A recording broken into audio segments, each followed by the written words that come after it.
राम राम मंडळी. आत्मा मालिक राम कृष्ण हरी. गुरु ब्रह्मा गुरुर्विष्णू गुरुर्देव महेश्वरा, गुरु साक्षात परब्रह्मा, तस्मै श्री गुरुवे नमः. तस्मै श्री गुरुवे नमः. स्पर्श परिसाचा या धार्मिक यूट्यूब चॅनलमध्ये आपणा सर्वांचे हार्दिक स्वागत. सर्व धार्मिक भाग पाहण्यासाठी व्हिडिओला लाईक शेअर सबस्क्राईब करत चला. जय हरी. प्रथमतः पांडुरंग परमात्म्याला वंदन करून, सद्गुरू माऊलींना वंदन करून, अखंड विश्वातील साधू संत भक्तजन व वारकरी संप्रदायाला नतमस्तक होऊन मी सद्गुरू भक्त कांचन आजच्या 22व्या भागाला सुरुवात करत आहे. राधे राधे. आजचा सुंदर असा विचार आहे, शब्दांच्या आवाजापेक्षा कष्टाचा आवाज मोठा असतो. शब्दांच्या आवाजापेक्षा कष्टाचा आवाज हा मोठा असतो. आणि आजचा विषय आहे, भक्ताने गुरु का करावेत. भक्ताने गुरु का करावेत. पहा, गुरु केल्याने तुमच्या जीवनावर होणारे सकारात्मक परिणाम. सुंदर असं निरूपणासाठी घेतलेला आहे. पृथ्वी निदाने भरली, परी पायाळाविन प्राप्ती नोहे. पृथ्वी निदाने भरली, परी पायाळाविन प्राप्ती नोहे. आत्मा स्वतः सिद्ध आहे, परी गुरु कृपा लाहे तरीच प्राप्ती.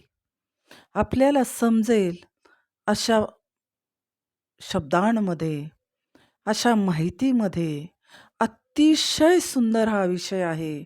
आणि मला वाटते, आपण कोणत्या ना कोणत्या देवाची भक्ती तर करत असतो, परंतु भक्ती करत असताना आपण गुरु का करावेत किंवा गुरु केल्याने काय होतं, आपले जीवन कसे बदलते, हे आपणास माहीत असणे फार गरजेचे असते. कधीकधी आपल्याला माहिती असते, परंतु आपण लक्ष देत नाही. परंतु भक्तजन हो, हा अतिशय मार्मिक असा विषय आहे आणि या विषयाचा जरूर विचार करा.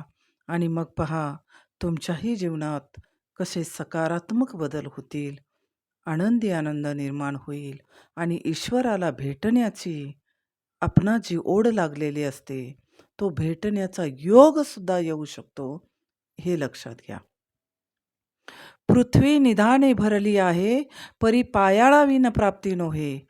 आत्मा स्वतः सिद्ध आहे, परी गुरु कृपाला आहे तरीच प्राप्ती.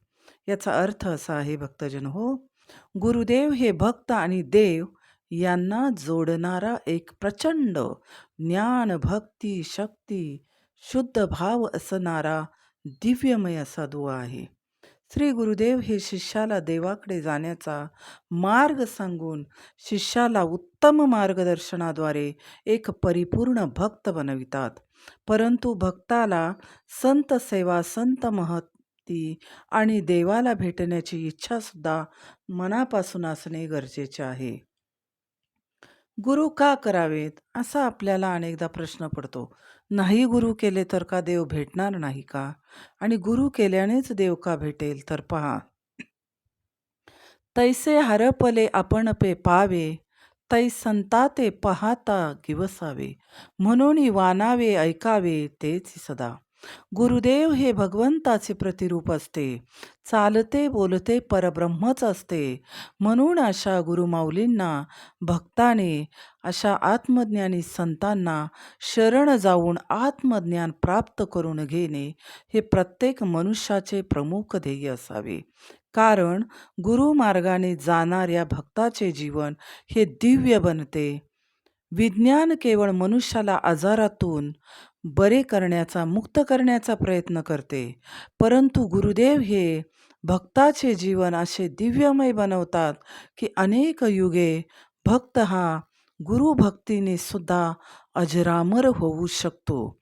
याचं ज्वलंत आणि साक्षात आपणा सर्वांना माहीत असलेलं उदाहरण पहा, की वाल्या कोळ्याचा वाल्मिक ऋषी होण्यासाठी गुरु म्हणून नारद मुनींचं एक महत्त्वाचं उदाहरण आणि किती श्रेष्ठ उदाहरण आपल्यासमोर आहे. आणि मला वाटतं, याच्या पलीकडे जाऊन मोठे दृष्टांत देण्याची आपणास गरज नाही. कारण एक दरोडेखोर गुरूंच्या सानिध्यानं, गुरुमंत्राच्या जपानं राम राम मंत्र दिला होता, तर मरा मरा असा उलटा मंत्र जपूनही ऋषी तत्वाला गेले आणि भगवंत अवतारापूर्वी रामायण लिहिले गेले. याच्यापेक्षा मोठा पुरावा आणि दाखला आपणास मी देण्याची किंवा कोणत्याही संतांनी, गुरूंनी किंवा भक्तांनी देण्याची गरज नाही. कारण ज्याने गुरु नाही केला त्याचा जन्म वाया गेला. ज्याने आदरिली गुरुभक्ती तोची धन्य धन्य त्रिजगती. तोची धन्य धन्य त्रिजगती. मग इथे दोन गोष्टी आहेत.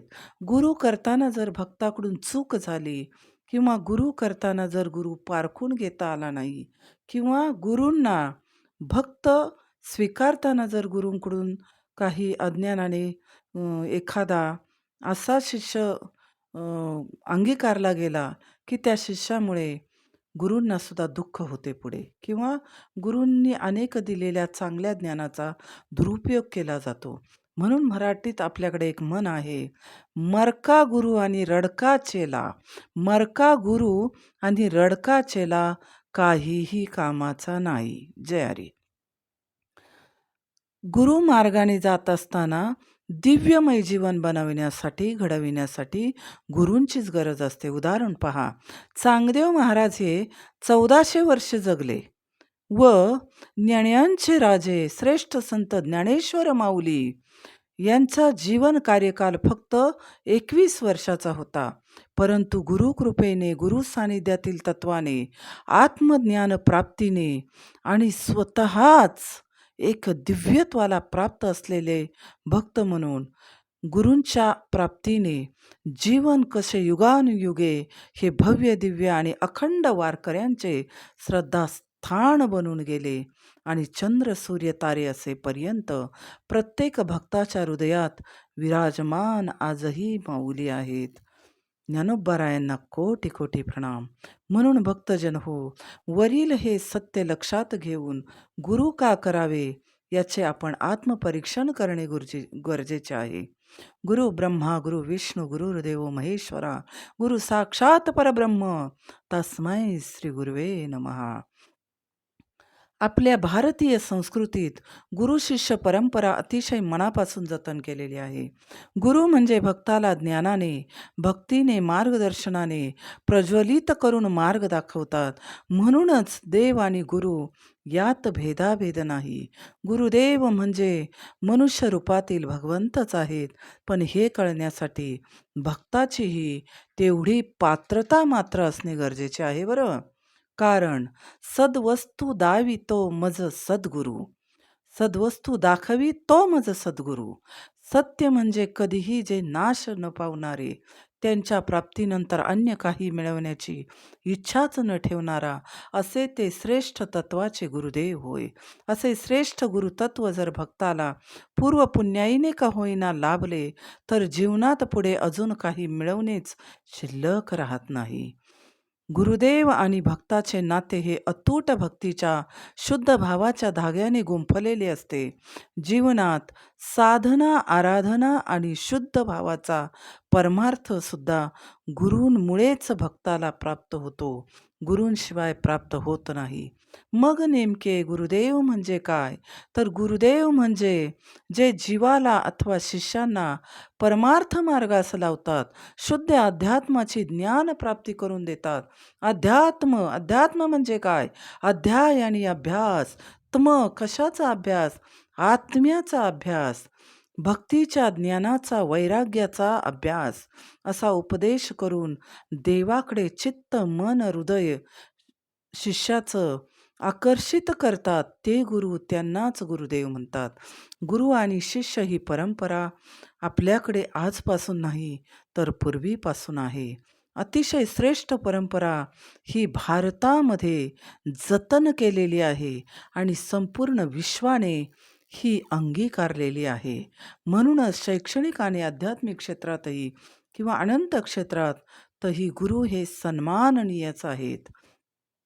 नमिता मानाभिमान गळाले नमिता मानाभिमान गळाले, म्हणून अवचिता ते मीची जाहले, ऐसे निरंतर मिसळले उपस्थिती. याचा अर्थ असा आहे की मूळ स्वरूप परमात्मा आहे.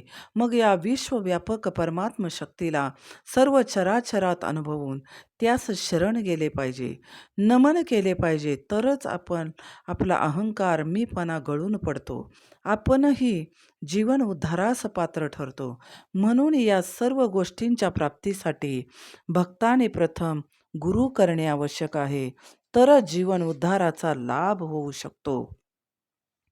उदाहरणार्थ, आज गुरूंकडे गेल्यावर अनुग्रह नाम घेऊन शिष्य नम्रलीन झाला पाहिजे, तरच उद्धार होणार. परंतु अनेकदा शिष्य नम्र होण्याऐवजी नम्री होण्याकडेच जास्त कल असतो. एक दृष्टांत आहे पहा. सध्याच्या शिष्यांना नम्र होणे आवडत नाहीत. बऱ्याच शिष्यांना वाटल्यास ते नम्री होतात, परंतु नम्र होत नाही. परंतु लक्षात घ्या, नम्र झाला भूता तेने कोंडिले अनंता. तुम्ही गुरुचरणाशी नम्र झाल्याशिवाय त्या एका अनंताला हृदयात पाहू शकणार नाही आणि स्वानुभवू शकणार नाही आणि भेटू तर कधीच शकणार नाही.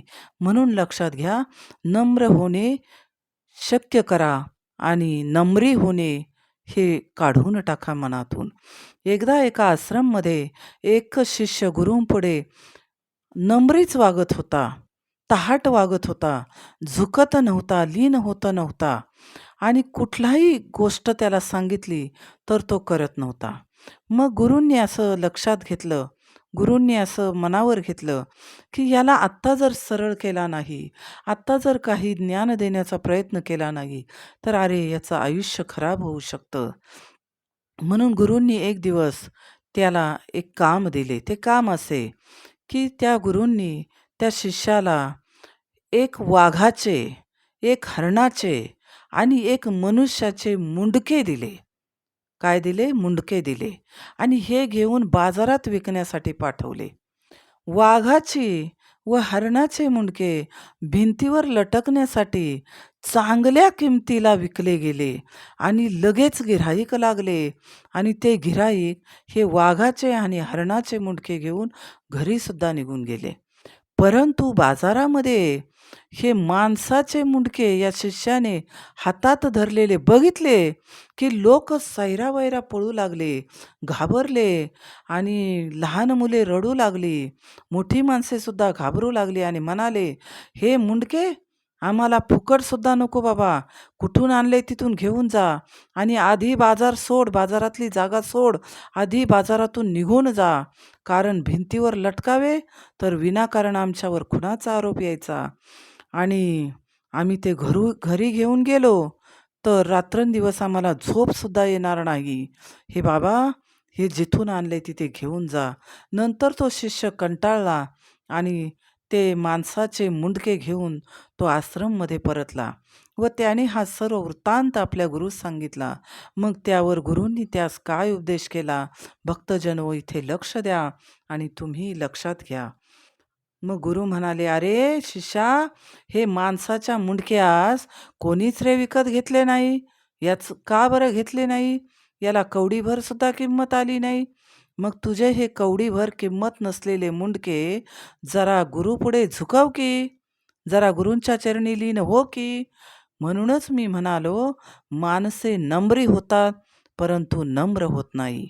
आणि मग त्या अहंकाराने भरलेल्या मनुष्यास, शिष्यास हे लक्षात आले की आपले रिकामे डोके म्हणजे सैतानाचे घर आहे आणि गुरूंच्या पायावर, चरणावर जर नतमस्तक झालो तर हे पारमार्थिक सौंदर्य कधीच नष्ट होत नाही. आणि म्हणून इथे नम्र झाल्याशिवाय आपल्याला आध्यात्मिक ज्ञानाची काहीच प्राप्ती होत नाही. आणि नम्रता, सौंदर्य या पारमार्थिक जीवनाचा सुंदर असा दागिना आहे. हा शोधूनही कुठे सापडणार नाही. तो फक्त गुरूंच्याच चरणाशी शोभून दिसतो. कारण नम्रता हाच शिष्याचा अलंकार आहे. नम्रता अर्थात विनय ही मनुष्याची खरी संपत्ती आहे. म्हणून आपण जगातील सर्व प्राणीमात्रास परमात्मा समजून नमन करावे भगवंताला मिळवण्यासाठी, प्राप्त करण्यासाठी आधी गुरुकृपा संपादन करावी. अखंड अगर्वता होऊन या सती, तया ते विनयो हेची संपत्ती. ते जय जय मंत्रे अर्पिती, माझ्याची ठाई.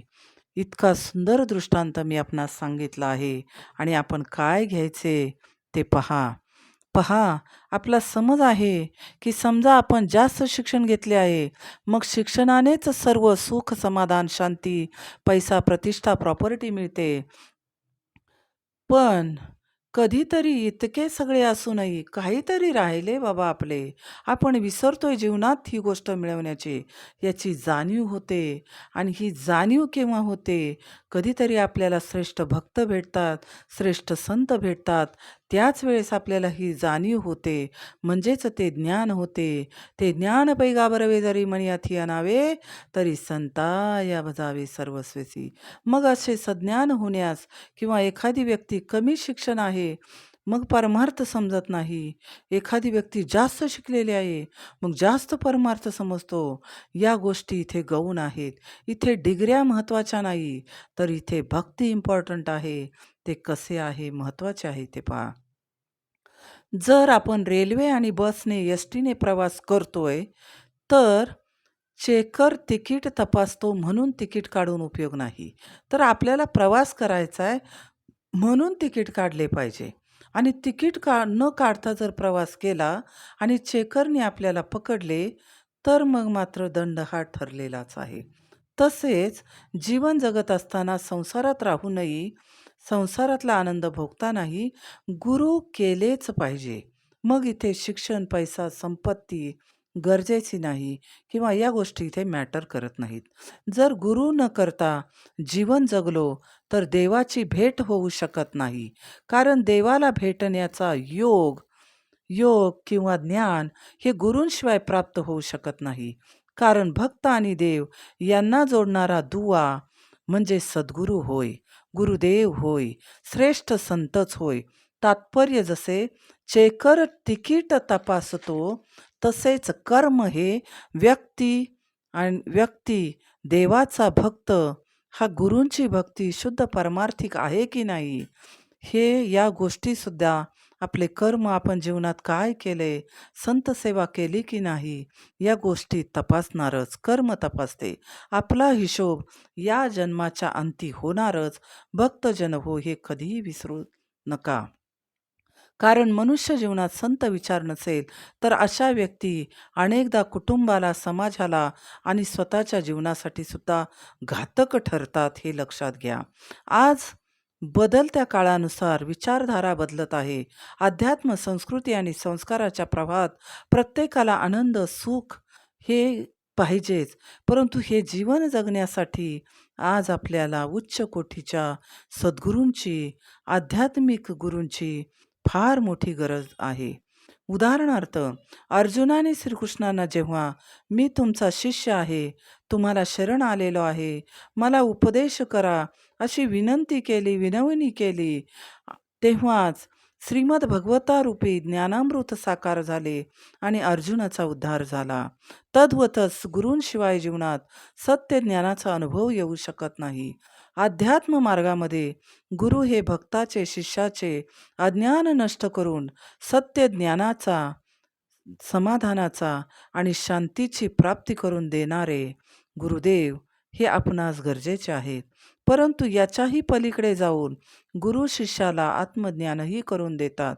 म्हणजेच शिष्याला कर्मबंधनातून मुक्ती देण्याची शक्ती म्हणजेच सद्गुरू संत होय.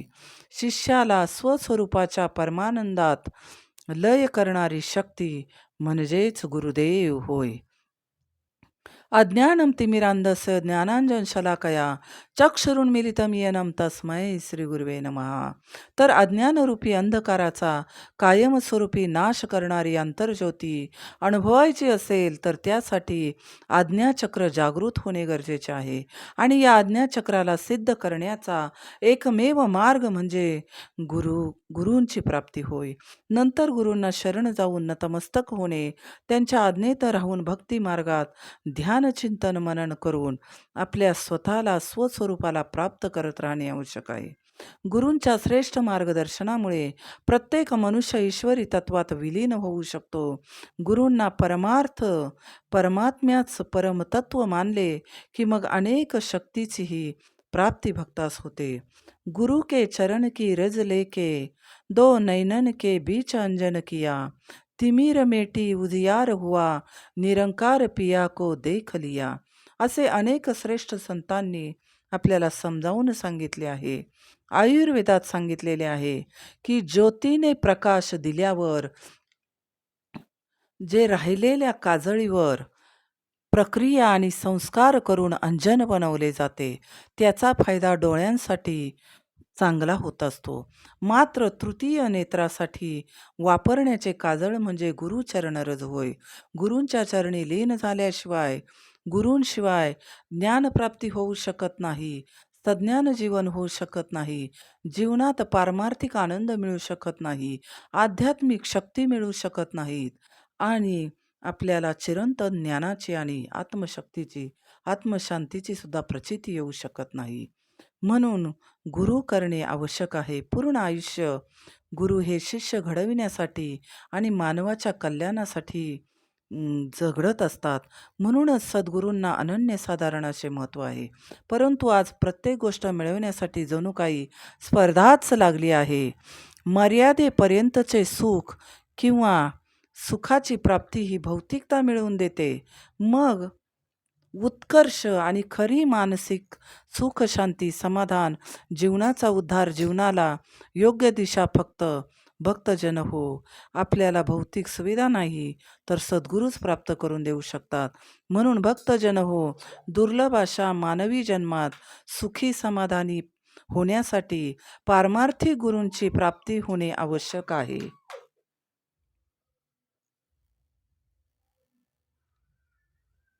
सार आहे की गुरूंशिवाय सत्य ज्ञानाची प्राप्ती होऊ शकत नाही. असे अनंत सकारात्मक परिणाम भक्तजन हो आपल्या जीवनामध्ये घडून येतात. तर भक्तजन हो, आजचा 22वा भागही आपणास आवडला असेलच.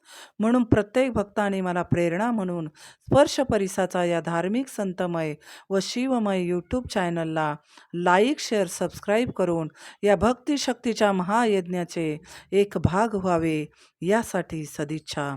राधे राधे. जय श्रीकृष्णा. धन्यवाद. आत्मा मालिक. जय शिवराय. जय भारत. जय हिंद. जय महाराष्ट्र. राम कृष्ण हरी. राम कृष्ण हरी. राम कृष्ण हरी.